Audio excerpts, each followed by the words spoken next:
জি ইয়া রাসূলুল্লাহ ইয়া হাবিবাল্লাহ। বলে ওগো আল্লাহ পাকের নবী, বিশ্ব নবী, আপনার কাছে আমি কি চাইবো একবার বলেন। আমার আপনার নবী মুস্তাফা বিশ্ব নবী পয়গম্বর আযম বলছে, বলে সাহাবী তোমার মনের ভিতরে যা চাই তুমি একবার চাও, আমি আল্লাহ পাকের নবী তোমাকে আজকে দিয়ে দিব।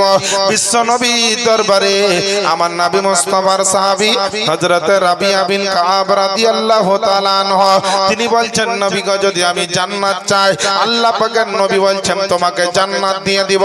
বলছেন নবী গো যদি আমি হাউজে কাউসার চাই, বলছে তোমাকে হাউজে কাউসার দিয়ে দেওয়া হবে। বলে নবী গো যদি আমি পুলসেরাত চাই, বলে তোমাকে পুলসেরাত দিয়ে দেওয়া হবে। এখান থেকে আপনার প্রমাণ হয় যে আমার নবী আপনার নবীকে আল্লাহ পাক এমন আপনার ক্ষমতাবান করে পাঠিয়েছেন, আমার নবীকে আল্লাহ এমন পাওয়ার দিয়েছেন, শক্তি দিয়েছেন, ক্ষমতা দিয়েছেন। সারা পৃথিবীর জমিনে সমস্ত পাওয়ার যদি আপনার একদিকে রাখা হয়, আর আমার আপনার নবী মুস্তাফার সম্মান পাওয়ারকে যদি একদিকে রাখা হয়, সারা দুনিয়ার সমস্ত পাওয়ার শক্তি আপনার ফেল হয়ে যাবে আমার নবী মুস্তাফার দরবারে। কারণ আমার নবীকে আপনার নবীকে কোনো আপনার পঞ্চায়েত থেকে আমার নবীকে ক্ষমতা দেওয়া হয়নি, আমার নবীকে কোনো বিডিও অফিস থেকে আপনার ক্ষমতা দেওয়া হয়নি, আমার নবীকে কোনো এসডি অফিস থেকে আপনার ক্ষমতা দেওয়া হয়নি, আমার নবীকে আপনার কোনো ডিএম অফিস থেকে আপনার ক্ষমতা দেওয়া হয়নি, আমার নবীকে আপনার রাজ্য দপ্তর থেকে কোনো ক্ষমতা দেওয়া হয়নি, আমার নবী আপনার আমার নবীকে কোনো পার্লামেন্ট থেকে খবর দেওয়া হয়নি, আমার নবী আপনার নবীকে কোনো প্রধানমন্ত্রী ক্ষমতা দেয়নি, আমার নবী আপনার নবীকে কোনো রাষ্ট্রপতি আপনার ক্ষমতা দেয়নি, আমার নবী আপনার নবীকে আপনার কোনো আপনার বিশ্বের কোনো আপনার বীর পালোয়ান ক্ষমতা দেয়নি। আমার নবীর ক্ষমতা আপনার আমার নবীর ক্ষমতা স্বয়ং আল্লাহ তাআলা দিয়ে দিয়েছেন। এর জন্য তো আপনার হাদিস শরীফের মধ্যে এসেছে আল্লাহ পাক বলেন আনা আলিয়্যুহু আনা নাসিরুহু আনা হাফিজুহু।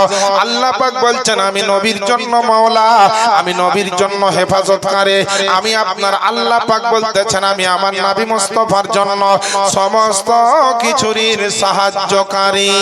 জোরে বলেন না সুবহানাল্লাহ সুবহানাল্লাহ। এ মুসলমান, নবীর কালমা পড়নে वाला আজ নবীর কালমা পড়েছে, আজ নবীর কলমা পড়ে নিজেকে নবীর উম্মত দাবি করেন।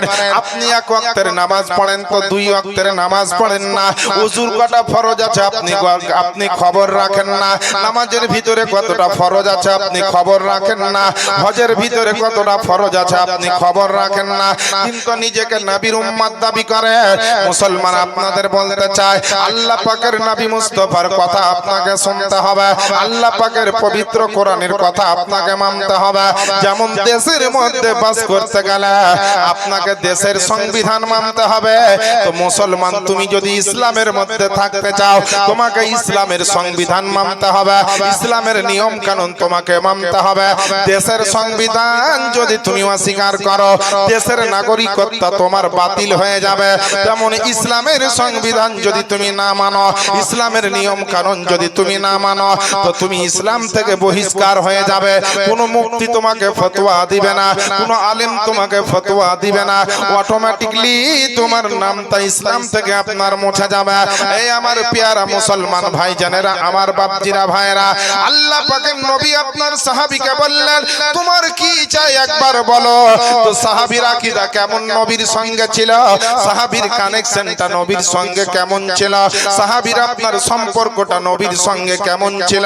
আমার বিশ্ব নবী দরবারে বলতেছে ওগো আল্লাহ পাকের নবীজি, আমি অনেক চিন্তা ভাবনা করে দেখলাম, অল্প কিছুক্ষণের মধ্যে আমি একটা গবেষণা করে দেখলাম, সারা পৃথিবীর যাইনি না কেন যেটা আমি চাইবো সেটার মালিক হয়ে যাব, কিন্তু ওগো আল্লাহ পাকের নবীজি আমি আজকে দুনিয়ার বুকে আজকে অন্য কিছু চাই না, আজকে আপনার মতন নবীকে চাই।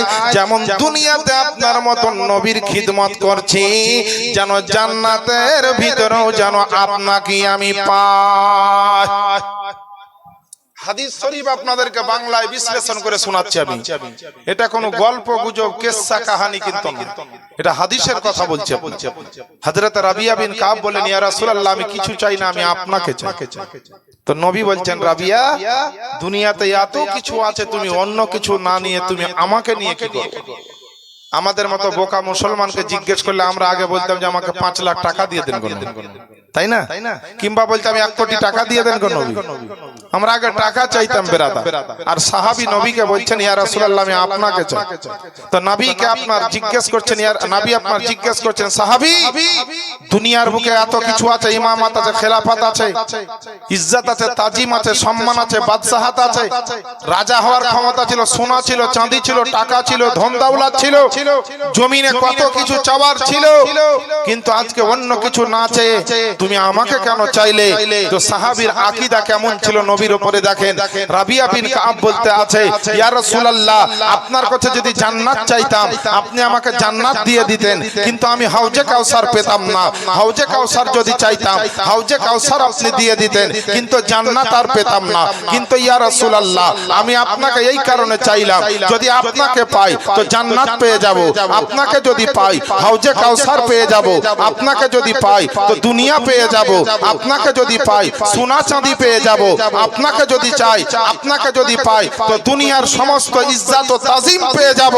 ইয়া রাসূলুল্লাহ যদি আপনার মতন নবীকে পেয়ে যায় তো কসম খোদার আমি আল্লাহ পাককে পেয়ে যাব। আর যে নবীকে পেয়ে যাবে সে আল্লাহকে পাবে, আর যে আল্লাহকে পাবে সে খোদার জান্নাত পেয়ে যাবে। একটু জোরে বলা যাবে না সুবহানাল্লাহ? সুবহানাল্লাহ, সুবহানাল্লাহ। আজকে ঈমানের ব্যাটারি একটু চার্জ করার দিন।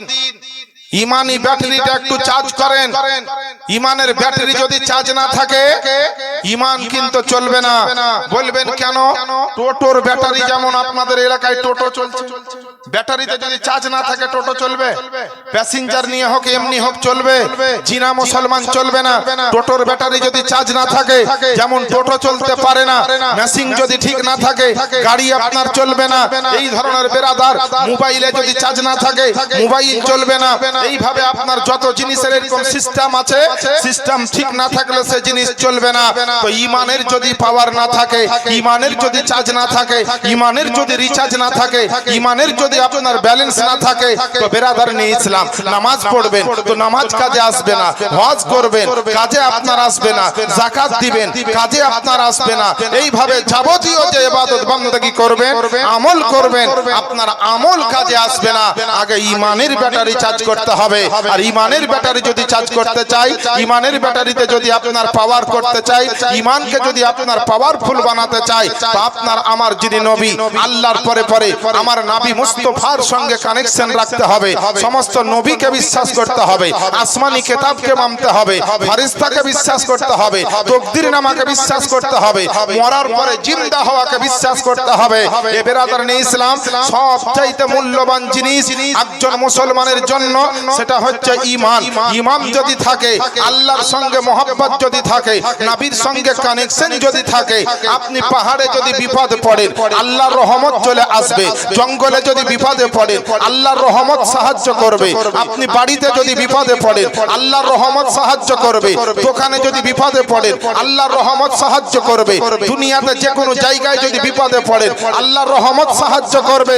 পৃথিবীর যে কোনো কোনায় যদি আপনি বিপদে পড়েন আল্লাহ পাকের রহমত আপনাকে সাহায্য করবে।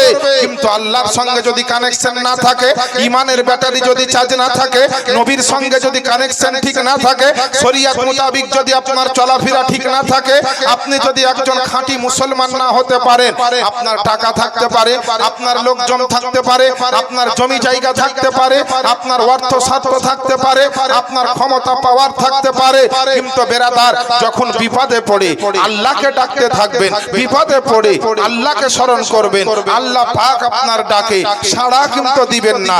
কারণ হচ্ছে এই যে আপনি আল্লাহর সঙ্গে যে সম্পর্ক রাখা দরকার ছিল এই সম্পর্ক আপনি রাখতেই পারেন।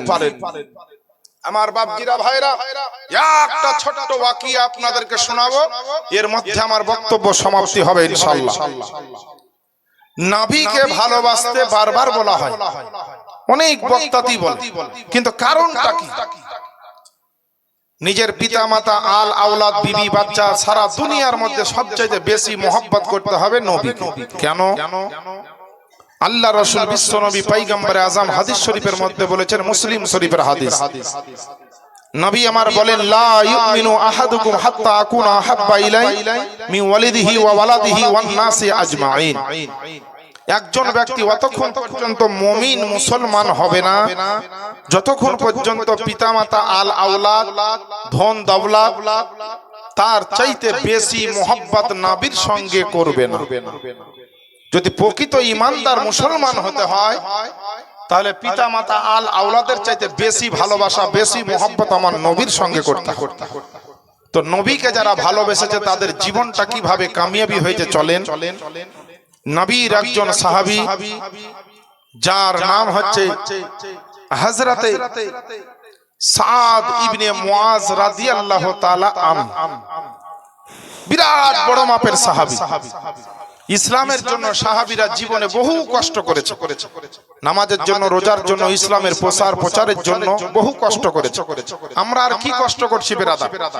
আমরা তো বাবুয়ানা করে বেড়াচ্ছি, আমাদের তো কোনো কষ্ট করতে হয় না, জীবন দিতে হয় না, ধন দৌলতকে কুরবানি দিতে হয় না। ইসলামের জন্য বহু কুরবানি দিয়েছেন সাহাবায়ে কেরামেরা।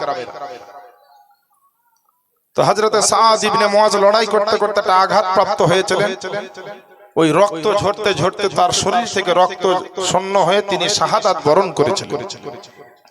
তো যখন তিনি শাহাদাত বরণ করলেন, যেই ঘরে তার বডিটা রাখা ছিল সেই ঘরে বড় বড় সাহাবায়ে কেরামেরা যাচ্ছেন, দেখছেন আর চলে আসছেন।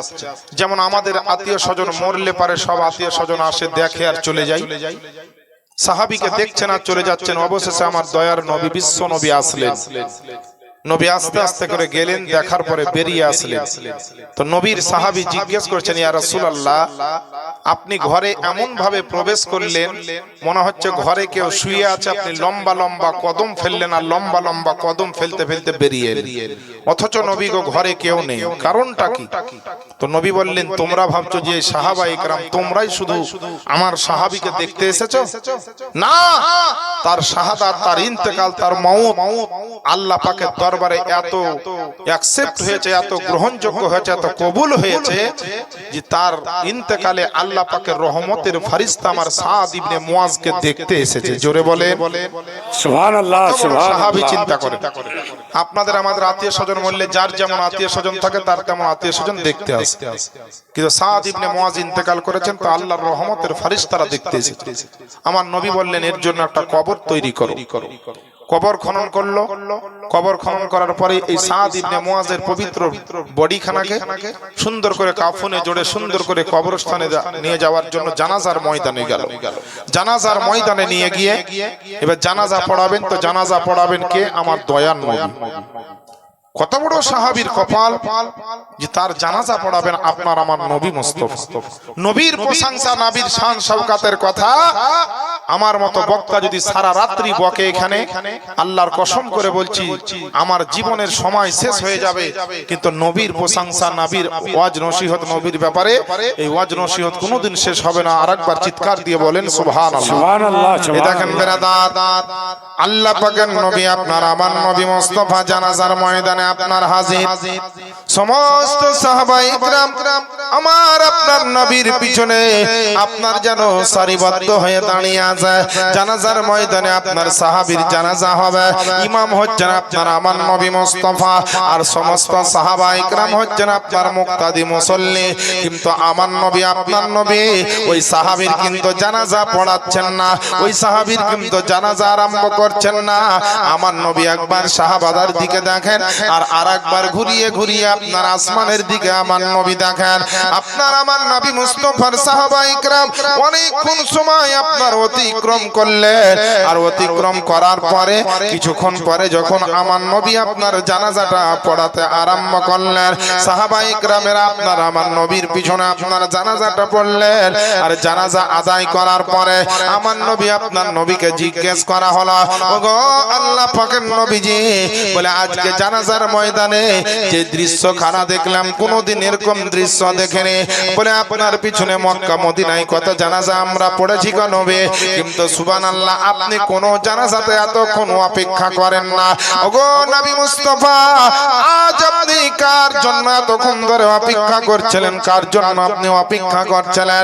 আমার নবী আপনার নবী যে নবী মুস্তাফাকে আল্লাহ কেমন শান দিয়েছে, আমার আমার নবীর সম্মান দেখেন রে বাপজিরা ভাইরা। আমার নবী আপনার নবী মুস্তাফা বলতেছেন জি শোনো রে সাহাবা ইকরাম, তোমরা ভাবছো আমার সাদ ইবনে মুআজের জানাজায় হয়তো আবু বকর উসমান আলী তোমরা এসেছো, হয়তো ভাবছো যে এই সাহাবা ইকরাম তোমরা এসেছো, কিন্তু না না, আমার সাদ ইবনে মুআজের ইন্তেকালে আল্লাহ পাক এত খুশি এবং রাজি হয়ে যায়, আল্লাহ পাক তার উপরে এত আনন্দিত হয়ে যায় যে আপনার ইসলামের জন্য জীবন দিয়ে দিয়েছে, আল্লাহ আল্লাহ রাসূলের জন্য জীবন দিয়ে দিয়েছে বলে, যার জন্য আল্লাহ পাক তার উপরে এত আনন্দিত হয়ে যায় যে হঠাৎ করে দেখতে পেলাম জানাজার সময়তে আমার সাহাবীর জানাজাতে যেমন সাহাবা ইকরামেরা শরীক হয়ে যায়, সাহাবা ইকরামেরা যেমন আপনার আসার পরে অন্তর্ভুক্ত হয়ে যায়, তেমনি আপনার দেখতে পাওয়া গেল আসমান থেকে আপনার কাতারে কাতারে আল্লাহ পাকের ফেরেশতা আসতেছিল। আমি আল্লাহ পাকের নবীজি একটু আপনার থেমে গেলাম, দাঁড়িয়ে গেলাম, যত সাহাবায়ে কেরামের সামনে আপনার আমি যেমন দেখতে পাচ্ছি ওই রকম আল্লাহ পাকের নূরের ফেরেশতা দেখতে পেলাম আপনার কাতারে কাতারে আসতেছিল। যতক্ষণ পর্যন্ত আল্লাহর ফেরেশতা আসতেছিল আমি নবী মুস্তাফা ততক্ষণ দাঁড়িয়েছিলাম। যখন ফেরেশতাদের আসা সমাপ্ত হলো তখনই আমি নবী মুস্তাফা আপনার জানাজাটা পড়ালাম। আমার নবী আপনার নবী মুস্তাফা বলে একজন দুইজন নয়, আমার সাহাবীর জানাজাতে আল্লাহ পাকের রহমতের ফেরেশতা, আল্লাহ পাকের নূরের ফেরেশতা একটা নয় দুইটা নয় 100 200 নয় বলে 1000 2000 নয় বলে ৭৪,০০০ নূরের ফেরেশতা আমার সাহাবীর জানাজাতে এসে হাজির হয়েছিল। আমার নবীর সাহাবীর জানাজাতে ৭৪,০০০ নূরের ফেরেশতা এসেছে। পৃথিবীর বুকে আপনার হাজী মরক আর আপনার মাস্টার ডাক্তার মরক আর আপনার নামাজি মরক আর বেনামাজি মরক, যার যেমন আত্মীয় থাকে তার আপনার জানাজাতে তেমন মানুষ হয়, কিন্তু এখন পর্যন্ত পৃথিবীর জমিনে আপনারা কেউ বলতে পারবেন না আমাদের হাজী সাহেবের জানাজাতে ফেরেশতা এসেছিল, আমাদের মৌলভী সাহেবের জানাজাতে ফেরেশতা এসেছিল, আমাদের মাস্টার ডাক্তার সাহেবের জানাজায় ফেরেশতা এসেছিল। এই কথা কিন্তু কোন মুসলমান বলতে পারে না, কিন্তু বুখারী শরীফের হাদিস দ্বারা আপনার প্রমাণিত হয়েছে যে আল্লাহ পাকের নবী নিজের জবান দিয়ে বলতেছেন যে আমার সাদ ইবনে মুআজের জানাজায় ৭৪,০০০ নূরের ফেরেশতা জানাজাতে শরীক হয়েছিল। আমার ওই নবীর মুহাব্বতে একবার বলেন না সুবহানাল্লাহ। সুবহানাল্লাহ, সুবহানাল্লাহ।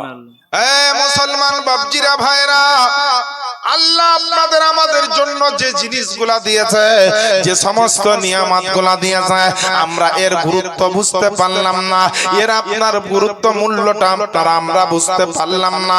যদি আপনার কোরআন দেখা যায়, কোরআন আপনার এমন মহাসমুদ্র, আপনি ভাবছেন যে আপনার বিজ্ঞান হলে বিরাট লাভ হবে, মাস্টার হলে বিশাল লাভ হয়ে যাবে, ডাক্তার হলে পরে আপনার অনেক উন্নতি হয়ে যাবে, কিন্তু মুসলমান দুনিয়ার উন্নতি নিয়ে আপনি কি করবেন?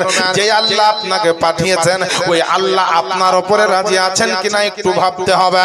যে নবীর জন্য আপনি উম্মত হয়েছেন ওই নবী আপনার উপরে খুশি আছেন কিনা একটু ভাবতে হবে। এই মুসলমানের ঘরের ছেলেরা, আজ দুনিয়ার বুকে আপনার বড় বড় বৈজ্ঞানিক তারা অতিবাহিত হয়ে গিয়েছে, এখনো হাজার হাজার বৈজ্ঞানিক দুনিয়ার বুকে বেঁচে আছে, এখনো হাজার হাজার রিসার্চ সেন্টার আপনার চালু আছে, অনেক গবেষক গবেষণা চালিয়ে যাচ্ছে, কিন্তু কোরআনের উপর দিয়ে কোনো কিতাব পর্যন্ত আজ পর্যন্ত তৈরি হয়নি, হবে না আগামী দিনেও।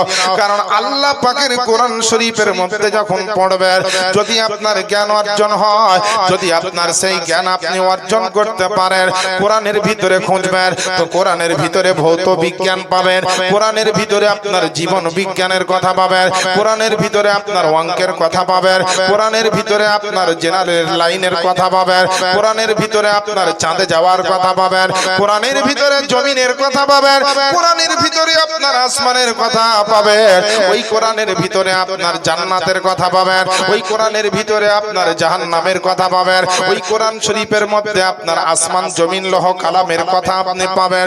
এক কথা আল্লাহ পাক যে কোরআনটা আমাদেরকে দিয়েছে, এই কোরআনের ভিতরে আল্লাহ পাক সারা জাহানের মধ্যে যা যা সৃষ্টি করেছেন সমস্ত কিছু এই কোরআনে দিয়েছেন, বলেন সুবহানাল্লাহ। কিন্তু আমরা পড়তে জানলাম না, আর যদিও এক একজন জানি তো টেড়া বেঁকা করে কোন রকম রিডিংটা পড়তে পারি, এর মানে মতলব বুঝলাম না। একটা কোরআন শরীফের আয়াত বুঝতে গেলে কমপক্ষে 10 রকমের জ্ঞান লাগবে। কয় রকমের? 10 রকমের জ্ঞান লাগবে। একটা আয়াতের সারমর্ম বুঝতে গেলে আয়াতটা কেন, কিসের জন্য, কি ব্যাপার, এটা বুঝতে হলে আপনাকে কম করে 10 রকমের জ্ঞান লাগবে। কি কি জ্ঞান লাগবে? 1 নম্বর আপনাকে সাবাবে নজুল লাগবে, 2 নম্বর শানে নজুল লাগবে, 3 নম্বরে আপনার মাসাইলুল কোরআন লাগবে, 4র্থ নম্বর আপনার তারজামাতুল কোরআন লাগবে, তারপরে লাইলির জ্ঞান লাগবে, তারপরে নাহারির জ্ঞান লাগবে, তারপরে মক্কার জ্ঞান লাগবে, তারপরে মাদানির জ্ঞান লাগবে, তারপরে আয়াতটা মুতাশাবাহাত না আপনার মুহকামাত না মানসুখ আয়াত, এই 3টা জ্ঞান আপনাকে লাগবে। তার সঙ্গে সঙ্গে বেরাদার আপনাকে কোরআন শরীফের তাফসীর বুঝার মতো জ্ঞান আপনার অর্জন হবে, তবেই আপনি বুঝবেন কোরআনের আয়াতে আল্লাহ পাক কি বলে। কোরআন শরীফের মধ্যে প্রত্যেকটা আয়াত যদি আপনারা আমল করতে পারেন রে বাপজিরা ভাইরা, আল্লাহ পাক আপনার উপরে এমনি খুশি হয়ে যাবে।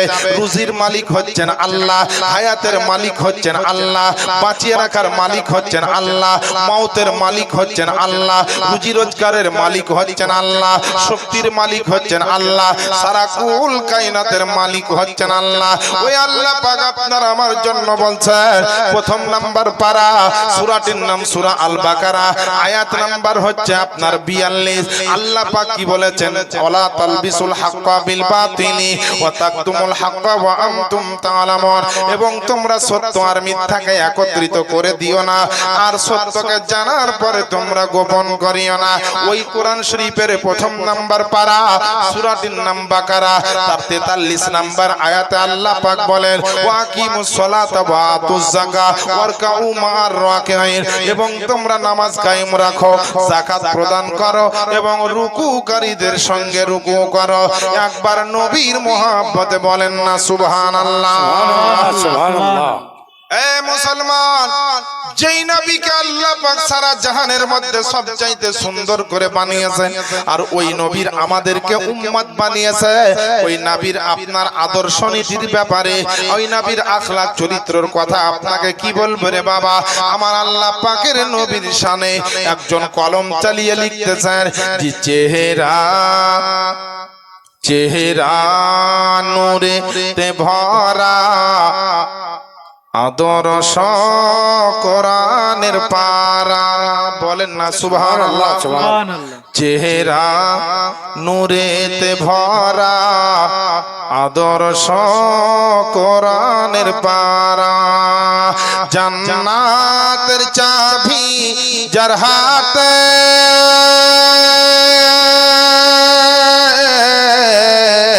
জান্নাতের চাবি যার হাতে, তিনি উম্মতের সাহারা, চেহারা নূরেতে ভরা, আদর্শ কোরআনের পারা। নবীকে আপনারা আমরা চিনলাম না, নবী কি জিনিস শুনেন? নবীকে কারা কারা সম্মান করেছে? শাইর বলছে, পাথর পাথর কদম চুমে, বৃক্ষ দেখিয়া ঝুমে। বলেন না সুবহানাল্লাহ।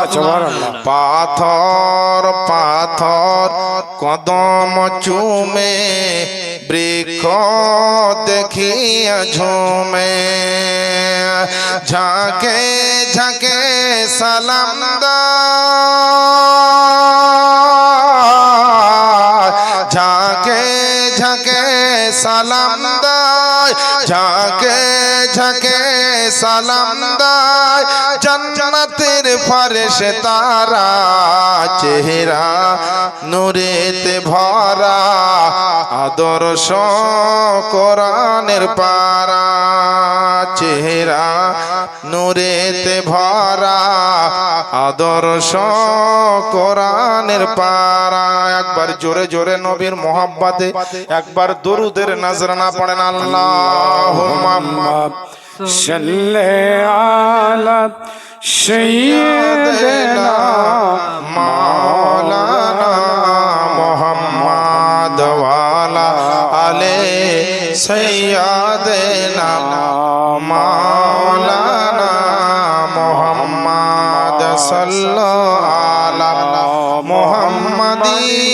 सल्लल्लाहु मोहम्मद हरदम ज़बान से निकालो पाक नामे मोहम्मद हरदम ज़बान शेरे कालो शफीआना मोहम्मद सल्लल्लाहु ताআলা আলাইহি ওয়াসাল্লাম। বিরাদার, আমার নবীকে, আপনার আমাদের নবীকে আল্লাহ পাক কেন পাঠিয়েছেন? দুনিয়াতে মানুষকে শিক্ষা দেওয়ার জন্য।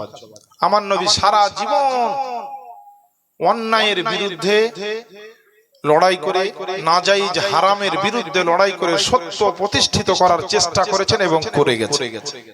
নবীর হাদিস, আল্লাহর কোরআন, মুসলমানের শরীয়তের হুকুম যদি আমরা না মানি, আমরা খাঁটি মুসলমান কিন্তু হতে পারবো। নিজের মন মতো যদি আমরা চলি তাহলে মুসলমান থাকবো, কিন্তু মুসলমানের যে একটা পাওয়ার, ক্ষমতা, সম্মান, ইজ্জত আল্লাহ রাসূলের দরবারে থাকার কথা সেটা কিন্তু থাকবে না। কেন? হাদিস কোরআনকে আমরা সঠিকভাবে মানব না, আল্লাহ রাসূলকে সঠিকভাবে মানব না। আমার নবী, আপনার নবী, একটু আগে শুনছিলেন মুফতি আলমগীর হোসেন মুজাদ্দিদি সাহেব কেবলা মাদ্দাজিল্লাহুল আলীর মুখে যে আমার নবী মেরাজে গিয়েছিলেন। আমার নবী মেরাজে গিয়েছিলেন এই রজব মাসে। যদিও অন্যান্য কিতাবে অন্য কোনো বর্ণনা পাওয়া যায়, কিন্তু মাশহুর রওয়ায়াত বা বর্ণনা হচ্ছে রজব মাসের 26 তারিখ দিবাগত রাত্রি, অর্থাৎ 27 তারিখের রাত্রে আমার নবী মেরাজে গেছে। তো মেরাজে গিয়ে আমার নবী কি নিয়ে এলেন? আমার নবী নিয়ে এলেন মানুষের জন্য নামাজ। এই নামাজটা কি? এই নামাজটা হচ্ছে জান্নাতের চাবি। জোরে বলেন, এই নামাজটা হচ্ছে জান্নাতের চাবি।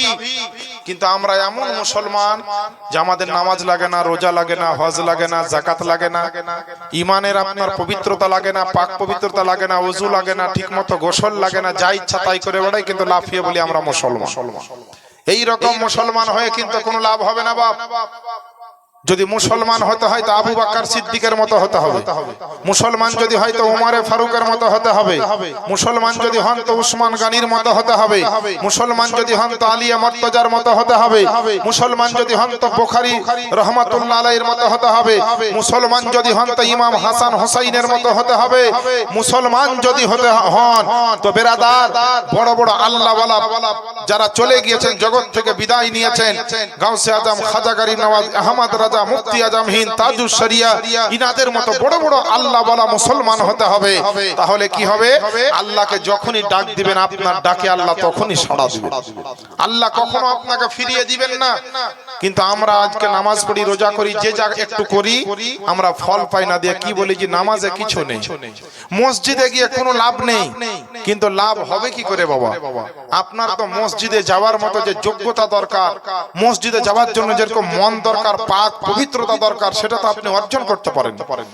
এখন কোন মুসলমান যদি বলে যে আমি নামাজ পড়ে নিব, নামাজ পড়ার পরে আমি ওযু করব, আর নামাজটা হবে? হবে না মুসলমান। আগে ওযু করতে হবে, তারপর ওকে নামাজ পড়তে হবে। তো যেমন নামাজের আগে ওযুর দরকার, তো দুনিয়াতে যত ইবাদত করবেন তার আগে আপনার ভিতরে ঈমান দরকার।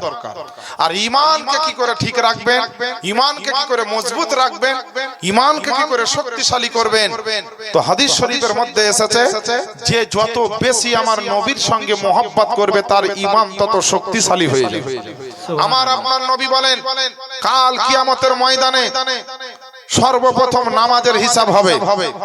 কিন্তু নামাজের হিসাব হলো তুমি নামাজের বলে কিন্তু জান্নাত পাবে না, রোজার কারণে কিন্তু জান্নাত পাবে না, হজের জন্য কিন্তু জান্নাত হবে না, কারণ আমলের বিনিময়ে কেউ জান্নাত পাবে না। আল্লাহর দরবারে জান্নাত পাবে ওই ব্যক্তি যে যত বেশি আমার আল্লাহকে মহব্বত করেছে, যে যত বেশি আমার নবীকে মহব্বত করেছে, সেই সমস্ত ব্যক্তিরা আগে জান্নাতে যাবে। নামাজ তোমাকে পড়তে গেলে নবীর মহব্বতে নামাজ পড়তে হবে, রোজা যদি করতে হয় নবীর মহব্বতে রোজা করতে হবে, হজ যদি করতে হয় নবীর মহব্বতে করতে হবে, কোরআন যদি পড়তে হয় নবীর মহব্বতে পড়তে হবে, যাকাত যদি দিতে হয় নবীর মহব্বতে দিতে হবে, আপনার দান যদি করতে হয় নবীর মহব্বতে দিতে হবে, মসজিদ যদি যেতে হয় নবীর মহব্বতে যেতে হবে, যদি রাতে তাহাজ্জুদ পড়তে হয় নবীর মহব্বতে পড়তে হবে। কারণ হচ্ছে এই সমস্ত জগতের বুকে যত ইবাদত বান্দেগী পেয়েছেন আমার মুস্তাফার জন্য পেয়েছেন। নবী যদি না হতেন জগতের বুকে আল্লাহ পাক কিছুই পাঠাতেন না, কিছুই হতো না। একবার ওই নবী মুস্তাফার মহব্বতে বলি সুবহানাল্লাহ, সুবহানাল্লাহ, সুবহানাল্লাহ। আমার বাপজিরা, ভাইরা, প্রথমে আসার পরে শুনলাম যে রাত্রে 8টা থেকে 10টা পর্যন্ত আমার সময়, আমি বললাম পারফেক্ট টাইম। তারপরে আবার শুনলাম যে না, আমার আগে হুজুর মুফতি আলমগীর সাহেব উঠছেন। উনি উঠলেন, ওয়াজ নসিহত মাশাআল্লাহ পশ্চিম বাংলার একটা সুনামধন্য মুনাজিদ, যেমন জেনারেল শিক্ষিত তেমন হাদিস ও কোরআনের আপনার অনেক অনেক জ্ঞান গরিমা তিনি রাখেন। আল্লাহ তাকে সেই রকম ক্ষমতা দিয়েছেন। আপনাদের ভিতরে অনেক শিক্ষিত মানুষ আছেন, ডাক্তার, মাস্টার, তারপরে ভালো ভালো ডিগ্রি পার্সেন্ট লোক, অনেক শিক্ষিত ভাইরা, যুবকেরা আছেন। যুবক ভাইদেরকে বলি, জীবনের মূল্যবান সময়টাকে নষ্ট না করে একটু কাজে লাগাবার চেষ্টা করেন। আপনি মাস্টার হন, ডাক্তার হন, জেনারেল লাইনে পড়েন, ইংরেজি পড়েন, কম্পিউটার শিখেন, কোনো অসুবিধা নাই, কিন্তু প্রথমে হাদিস ও কোরআনের জ্ঞানটা অর্জন করুন। যদি হাদিস ও কোরআনের জ্ঞান আপনার ভিতরে না থাকে, যেমন রাত্রি বেলায় একটা ঘরে যদি লাইট না জ্বলে ঘরে কি আছে দেখা যাবে না, তো হাদিস ও কোরআনের জ্ঞান যদি আপনার ভিতরে না থাকে, গোটা দুনিয়াটা আপনি অন্ধকার দেখবেন, আপনি কিছুই বুঝতে পারবেন না যে আপনার দুনিয়াতে কোনটা সঠিক আর কোনটা ভুল, আপনি বুঝতে পারবেন না। কারণ হাদিস ও কোরআনের শিক্ষার জন্য আজ থেকে 1400 বছর আগে আপনার আমার দয়ার নবী বলেছেন যে তলাবুল ইলমি ফরিদাতুন আলা কুল্লি মুসলিমি ওয়া মুসলিমা, প্রত্যেকটা মুসলমান নর নারীর জন্য ইলম শিক্ষা করা ফরজ। যে নবী আপনাকে সমস্ত রকমের বায়ান দিয়েছে, নামাজ, রোজা, হজ, যাকাত, ইবাদত, বান্দেগী, ঈমান, আকীদার শিক্ষা দিয়েছেন, জান্নাতে যাওয়ার শিক্ষা দিয়েছেন, আল্লাহকে খুশি করার শিক্ষা দিয়েছেন, আল্লাহকে রাজি করার শিক্ষা দিয়েছেন, মানবতা কি করে শিখতে হবে, ভদ্রতা কি করে শিখতে হবে, পবিত্রতা কি করে অর্জন করতে হবে, মা বাপের কি করে সেবা করতে হবে, মুসলমানের দায়িত্ব কি হবে, মুসলমানের কর্তব্য কি হবে, মুসলমানের ঈমান কেমন হবে, মুসলমানের ড্রেস পোশাক কেমন হবে, মুসলমানের চলাফেরা কেমন হবে, মুসলমানের আপনার প্রত্যেকটা জিনিস কেমন হবে, এই শিক্ষা আমার নবী দিয়েছে। কিন্তু বেরাদার, আজকে দুনিয়ার শিক্ষায় হাজার হাজার টাকা খরচা করেছি, বড় বড় ডিগ্রি হাসিল করতে ছেলে মেয়ের জন্য লাখ লাখ টাকা খরচা করেছি, কিন্তু একটা লোক আপনার এরকম আমরা করি নেই যে সুবহানাল্লাহি ওয়া বিহামদিহি ডাক্তার মাস্টার করতে অনেক টাকা তো খরচ করেছি, কিন্তু একটা সন্তানকে আজ আলেমে দ্বীন বানাবো, মিশরে পাঠাবো, গবেষক বানাবো, রিসার্চ করাবো, হাদিস ও কোরআনের পাকা আপনার একজন মুআল্লিম বানাবো, শিক্ষক বানাবো, মানুষের কাছে ইসলামের শিক্ষা দিব, এই রকমের শিক্ষা অর্জন আমরা করাতে পারিনি। 5 জন 10 জন শিক্ষা আপনার সন্তান জন্ম দিয়েছেন, কিন্তু দেখা গেল মরার দিনে একটা সন্তান আপনার কাজে লাগছে না। বাপ মরে গিয়েছে তো বেটা গোসল দিতেও জানে না, বাপ মরে গিয়েছে বেটা কাফনটাও কাটতে জানে না, বাপ মরে গিয়েছে তো বাপের লাশটাও গোসল দিতে জানে না, বাপ মরে গিয়েছে লাশটা উঠাতেও জানে না, বাপ মারা গিয়েছে তো জানাজা পড়াতে জানে না, বাপ মারা গিয়েছে তো কবরে লাশ নামাতে জানে না, বাপ মারা গিয়েছে তো কবরটা জিয়ারত করতেও জানে না, মায়ের খিদমত জানে না। তাহলে আমরা কেমন শিক্ষা দিলাম আল্লাহ পাকের দরবারে? কাল হাসরের ময়দানে যেমন অন্যায়ের জন্য জবাব দিতে হবে, নামাজ কাজা হলে জবাব দিতে হবে, আপনার কোনো হারাম কাজ করলে জবাব দিতে হবে, যেমন ছেলে মেয়েকে যদি আমরা হাদিস কোরআনের শিক্ষা না দিই, ইলম শিক্ষা যদি আমরা না দিই, হারাম ও হালালের শিক্ষা যদি না দিই, কাল হাসরের ময়দানে ওই সমস্ত বাপ মাকে আল্লাহর দরবারে সেদিনকেও কিন্তু এর জন্য জবাব দিতে হবে, এর জন্য জবাব দিতে হবে। দমকুল সাব ডিভিশনে একটা বিরাট বড় জায়গা, স্পেশাল জায়গা, এত সুন্দর মসজিদ, গোটা এলাকায় মুসলমান ভাইরা আছে শান্তশিষ্ট ভাবে। আজ কত ভালো লাগলো, এই দমকুলের রাস্তার উপর দিয়ে 10 বছর ধরে যাওয়া আসা করি, জাপান থাকবে। মুসলমানের বাড়িতে কখনো আপনার হারামের মাল ঢুকবে না, মুসলমানদের বাড়িতে কখনো নাপাক জিনিস স্থান পাবে না, মুসলমানের বাড়িতে কখনো অবৈধ কোনো কাজ হবে না, তবেই জানবেন যে আপনি মুসলমান হতে পেরেছেন। আর যদি শুধুমাত্র নাম সাক্ষীতে আব্দুর রহমান, আব্দুল করিম, আব্দুল গাফফার, আব্দুল সাত্তার হন, আপনার ভিতরে নামাজ রোজার চর্চা নেই, আল্লাহ আল্লাহ রাসূলের কথা আপনার ভিতরে নেই, নবীর সুন্নাত আপনার ভিতরে নেই, মুসলমানের জ্ঞান আপনার ভিতরে নেই, হাদিস ও কোরআনের শিক্ষা আপনার ভিতরে নেই, কোনটা হারাম আপনি বুঝেন না, কোনটা জায়েজ আপনি জানেন না, কোনটা না জায়েজ আপনি জানেন না, এই রকম যদি হয়ে যায় মুসলমান, তো মাথায় রাখবেন একদিন ইন্তেকালের পরে কবরে যখন আপনি যাবেন, আল্লাহ পাকের সেই ফেরেশতার সামনে আপনি কোন রকম উত্তর দিতে পারবেন না তার প্রশ্নের, কারণ দুনিয়াতে সেই রকম আমলই আপনি করতে পারেননি যে কবরে গিয়ে আপনার মতো ব্যক্তি ফেরেশতার সামনে প্রশ্নের জবাব দিবে। আজ মুসলমানকে যদি বলা হয় জি ভাই একবার সুবহানাল্লাহ পড়েন, তো একজনের ব্যক্তির যদি বের হয় তো 10 জনের মুখ দিয়ে বের হয় না। কেন জানেন? ভয় লাগে, ভয় করে। যে কোনো গাড়ি যদি অনেকদিন পড়ে থাকে, না ব্যবহার করে, আর ইঞ্জিন কন্ডিশনে এমন হয়ে যায় যে স্টার্ট নিবে না। তো মুসলমান হাদিস ও কোরআনের চর্চা না করে করে, নামাজ রোজা ধর্মীয় কাজ না করে করে, এদের ইঞ্জিনে এমন জং ধরেছে যে সুবহানাল্লাহ বলতে বললেও বের হয় না, আলহামদুলিল্লাহ পড়তে বললেও বের হয় না, আল্লাহ পাকের নামে কিছু বলতে বললে বের হয় না। এই তো আমরা মুসলমান। আমার বাপজিরা ভাইরা, আপনাদেরকে বলতে চাই যে মুসলমান আর কত পিছিয়ে থাকবেন, মুসলমান আর কত ঘুমিয়ে থাকবেন, মুসলমান আর কত আপনার অরাজকতার সঙ্গে জীবন যাপন করবেন। আল্লাহ পাকের দরবারে কি হিসাব দিবেন কাল হাসরের ময়দানে? যে নবীকে চিনলেন না, আল্লাহর কথা শুনলেন না, কোরআনের কথা মানলেন না, শরীয়তের কথা মানলেন না, মুসলমান আপনি তাহলে কোন জায়গাটুকু হলেন? আমার বাপজিরা ভাইরা, আল্লাহ পাক আপনাদের প্রত্যেকের কাঁধে দুইজন দুইজন করে চারজন ফেরেশতা রেখেছেন। দিনের মধ্যে দুইজন, রাতের মধ্যে দুইজন। এরা আপনাদের আমাদের নেকি এবং গুনাহ লিখতে থাকে। আমার বাপজিরা ভাইরা, আপনি পাহাড় পর্বত নদী নালা যেখানেই জঙ্গল মহলে যান, আপনি দিনের বেলা রাত্রির বেলা 24 ঘন্টা কোথায় নেকি করছেন, কোথায় আপনি গুনাহ করছেন, সমস্ত কিছু কিন্তু আপনার ফেরেশতারা আপনার লিপিবদ্ধ করতেছে। একটার গুনাহ আপনি ঢাকতেও পারবেন না, একটা নেকি আপনি বাড়াতেও পারবেন না। এই রকম সিস্টেম। হাইরে মুসলমান, আফসোসের কথা, মুসলমান যদি কোনো সিসি ক্যামেরা লাগা জায়গাতে আপনার অবস্থান করে, তো সিসি ক্যামেরাকে দেখে একটু ভয় পায় যে জায়গায় দাঁড়িয়ে আছি এখানে সিসি ক্যামেরা লাগা আছে, এদিক ওদিক করলে সবকিছু ধরা পড়ে যাবে। কিন্তু বেরাদার, আল্লাহর দেওয়া সিসি ক্যামেরা, আল্লাহর দেওয়া কুদরতি সিসি ক্যামেরা আপনার কাঁধের উপরে বসিয়ে রাখা হয়েছে। আপনি নেকি করলেও ধরা পড়বে, গুনাহ করলেও ধরা পড়বে, নামাজ পড়লেও ধরা পড়বে, ভালো কাজ করলেও ধরা পড়বে, নোংরা খারাপ কাজ করলেও ধরা পড়বে।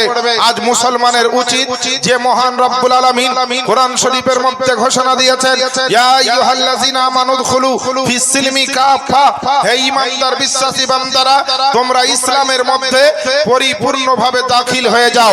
আজ যদি বেরাদার নেই ইসলাম, আমরা ইসলামের মধ্যে আসতে পারি, ইসলামের মধ্যে ঢুকতে পারি, ইসলামের মধ্যে অন্তর্ভুক্ত হতে পারি, 100% ভাবে যদি ইসলামে আমরা আসতে পারি, তবে আপনি বুঝতে পারবেন আল্লাহ পাহাড় কেন তৈরি করেছেন, আল্লাহ জমিন কেন সৃষ্টি করেছেন, আল্লাহ আসমান কেন তৈরি করেছেন, আল্লাহ চন্দ্র সূর্য কেন তৈরি করেছেন, আল্লাহ আমাদের জন্য গাছপালা কেন দিয়েছেন, আল্লাহ আমাদের জন্য নদী নালা কিসের জন্য দিয়েছেন, আল্লাহ আমাদের জন্য দিন রাত্রি কেন দিয়েছেন, আল্লাহ পাক আমাদের জন্য এই নিয়ামতগুলো কেন দিয়েছেন। যে মহান রব্বুল আলামিনের নিয়ামত পূর্বে যদি দেখেন তো আল্লাহ পাকের নিয়ামত, পশ্চিমে যদি দেখেন আল্লাহ পাকের নিয়ামত, উত্তরে যদি দেখেন আল্লাহ পাকের নিয়ামত, দক্ষিণে যদি দেখেন আল্লাহ পাকের নিয়ামত, জমিনে দেখবেন তো আল্লাহর নিয়ামত, আপনার সুবহানাল্লাহ আসমানের দিকে তাকাবেন তো আল্লাহ পাকের নিয়ামত। আল্লাহ পাক নিয়ামত দিয়ে দুনিয়াকে ভর্তি করে দিয়েছেন। হে আমার বান্দারা, তোমরা আমার কথা মোতাবেক চলো, 5 ওয়াক্তের নামাজ পড়ো, নিজেকে পরিবর্তন করো। হে আল্লাহ পাকের বান্দারা, যদি আজকে আমরা সেই নিয়ামত আপনার অন্তর্ভুক্ত হতে চাই, নিয়ামত যদি প্রাপ্ত হতে চাই, নিয়ামতগুলি যদি নিতে চাই, আল্লাহর কথা শুনতে হবে। আল্লাহ আপনার আমার জন্য কি দেননি, আল্লাহ পাক আমার আপনার জন্য কি দেননি। গোটা শরীরে যদি দেখা যায় অঙ্গ প্রত্যঙ্গগুলি কোটি কোটি টাকা দামের জিনিস আল্লাহ আমাদেরকে বিনা পয়সাতে দিয়ে দিয়েছেন। ওই আল্লাহর মহব্বতে একবার বলা যাবে না আলহামদুলিল্লাহ? একটু জোরে চিৎকার দিয়ে বলেন না আলহামদুলিল্লাহ।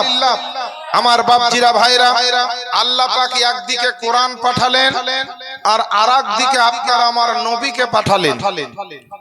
যেমন স্কুলে আপনার বিভিন্ন রকম সাবজেক্ট থাকে, হাই স্কুলে বলেন, প্রাইমারি স্কুলে বলেন, কলেজে বলেন, ইউনিভার্সিটিতে বলেন, বিভিন্ন রকমের সাবজেক্ট থাকে। আর এক একটা সাবজেক্টকে পড়াবার জন্য এক একটা মাস্টার মশাই থাকে, এক একটা সাবজেক্টের এক একটা টিচার থাকে।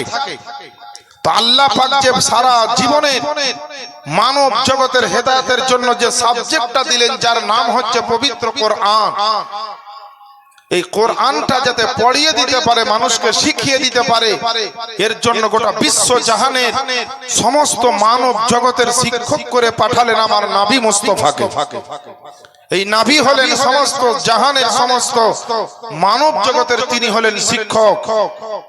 এই নবীর প্রতি আপনাকে আমাকে কেমন বিশ্বাস রাখতে হবে, এই নবীর প্রতি কেমন আপনাকে আমাকে সম্মান রাখতে হবে, এই নবীর প্রতি আপনাকে আমাকে কেমন আদর্শবান হতে হবে, নবীর সুন্নাতকে কিভাবে আমাদের একড়ে ধরে রাখতে হবে, আজ আপনাদেরকে বলবো। আমার বাপজিরা ভাইরা, আল্লাহ পাকের নবী, বিশ্ব নবী, পয়গম্বরে আযম এমন একজন নবী যে নবীর একজন সাহাবী নবীকে এতটা ভালোবাসতেন, এতটা মহব্বত করতেন। মাথায় রাখবেন যে আগে হচ্ছে আমাদের ঈমান। ঈমান যখন থাকবে, ঈমানদার যখন আপনি হবেন, ওই ঈমানদার ব্যক্তির জন্য নামাজ, রোজা, হজ, যাকাত এগুলা ফরজ হবে। টাকা পয়সাওয়ালা ব্যক্তি হলে হজ, যাকাত ফরজ হবে। আর যদি এমনি সাধারণ ব্যক্তি হন তো ওই দুটো বাদ দিয়ে নামাজ, রোজা এইগুলা ফরজ হবে। তো বেরাদার, আমাদের বর্তমান সময়ে ঈমানই জি কাকে বলে, আর আকীদা কাকে বলে, আর নবীর সুন্নাত কাকে বলে, আমরা সেই জ্ঞান অর্জন করতে পারিনি। চলেন একটু আলোচনা করব যে আপনার আমার দয়ার নবী সাহাবা একরামকে কেমন শিক্ষা দিয়েছেন, আর সাহাবা একরামদের মধ্যে তারা নবীকে কেমন ভাবে আপনার পরিষেবা দিয়েছেন, মহব্বত করেছেন, ভালোবেসেছেন। একটু চলেন আলোচনা করব। আমরা এখানে যারাই বসে আছি আমরা সকলেই গুনাহগার। আমাদের প্রত্যেকের গুনাহ আছে, কারো কম কারো বেশি। নবীর একজন সাহাবী যার নাম হচ্ছে হযরতে কাআব রাদিয়াল্লাহু তাআলা আনহু, নবীকে খুব ভালোবাসতেন। নবী রাত্রি বেলায় আরাম করতেন তো হুজরার বাইরে, নবীর ঘরের বাইরে ওই সাহাবী বসে বসে নবীর জুতা মুবারকটাকে নিয়ে রাত্রি কাটিয়ে দিতেন। বলেন সুবহানাল্লাহ। কত মহব্বতের সাহাবী কাব রাদিয়াল্লাহু তাআলা আনহু। একদিন করেছেন কি, আপনার নবী মুস্তাফার জন্য এক লোটা, একটা বদনাই করে এক লোটা, এক বদনা পানি নিয়ে এসেছে। তো হযরতে কাব নবীকে পানিটা দিলেন। নবী তাহাজ্জুদের নামাজের জন্য ওযু বানালেন। ওযু বানানোর পর নবী তার উপরে খুশি হয়ে গিয়েছে। তো নবী আমার বলছেন সেই সাহাবীকে যে হে কাব, হযরতে রাবিয়া বিন কাবকে আমার নবী বলছেন, হে রাবিয়া, কাবের বেটা, তুমি একটা জিনিস বলো, তুমি আমার জন্য এরকম ভাবে প্রতিদিন কেন থাকো? আল্লাহ রাসূলকে বলেন, ইয়া রাসূলুল্লাহ, আমাকে খুব ভালো লাগে তার জন্য, খুব মহব্বত করি তার জন্য। তো এত মহব্বত করে, এত ভালোবাসো, তো বলো আজকে তুমি আমার কাছে কি চাও, আমি নবী তোমাকে দিব। জোরে বলেন সুবহানাল্লাহ। নবী দিতে চাইছেন কাকে? সাহাবায়ে রাসূলদের মধ্যে একজন সাহাবীকে। হযরতে রাবিয়া বিন কাব রাদিয়াল্লাহু তাআলা আনহু নবীর করে লক্ষ্য করে ভাবছেন যে আল্লাহ গো, চাইবো তো নবীর কাছে কি চাইবো? দুনিয়ার কোন বাদশা যদি বলেন যে হে আমার প্রজা, তোমাদের ভিতরে কোনো একজন ব্যক্তি আমার কাছে যা চাইবে আমি তাই দিব, তো দুনিয়ার বাদশার দরবারে যদি কোনো প্রজা চাইতে যায় তাকে চিন্তা করতে হয় যে কি চাইবো। তো যদি বাদশার দরবারে প্রজাকে চাইতে গেলে ভাবনা চিন্তা করতে হয়, তো আমার নবী হচ্ছেন দো জাহানের বাদশা। জোরে বলেন সুবহানাল্লাহ। সুবহানাল্লাহ। দো জাহানের বাদশার কাছে আমার নবীর কাছে চাইবেন। এই সাহাবী তো চিন্তা করছে যে আল্লাহ কি চাইবো নবীর দরবার। নবীকে বলছেন, ইয়া রাসূলুল্লাহ কি চাইবো? তো নবী বলছেন, তোমার মন যেটা হবে সেটাই চাও। আচ্ছা বলেন, যদি নবী এইরকম কথা বলেন যে তোমার যেটা মন হবে সেটাই চাও, এর অর্থ হচ্ছে যে নবীর কাছে যেটা চাইবে আমার নবী আল্লাহর হুকুমে সেটা দিতে পারবেন। অবশ্যই এটার প্রমাণ হচ্ছে এটাই। আল্লাহ রাসূলকে সাহাবী বলছেন,